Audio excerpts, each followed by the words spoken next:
আয়ো এই মোরা মেনটা হইলো এই যে এদিকে, এই যে এদিকে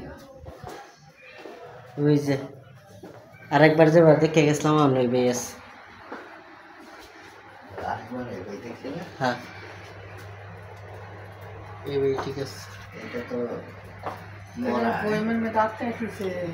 হয় না তারপরে মরা বলতে এগুলো মরা মানে তারা ইয়া করে ডিম থেকে বের হয়, বের হয়ে তারপরে একটা শুটকিট একটা ডিমের ওই যে প্রজনন ঘটায়। এখান থেকে বিচ্ছাও মানে হ্যাঁ বিচ্ছাও তো বীজ চাইতে প্রজাপতি জন্মগ্রহণ মিনিয়া বীজ ছাড়া তো প্রজাপতি জন্মগ্রহণ করতে পারে না। হ্যাঁ ডিমে তো প্রজাপতি দিলে তারপর ডিমগুলা রে তারা ঠোরাইয়া হলো, ঠোরাইয়া হলে তারা বাড়াইব।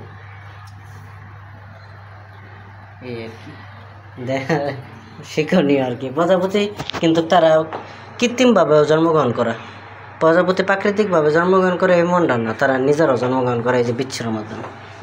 এটা হলো প্রাকৃতিক উপাদান ছাড়া কৃত্রিমভাবে।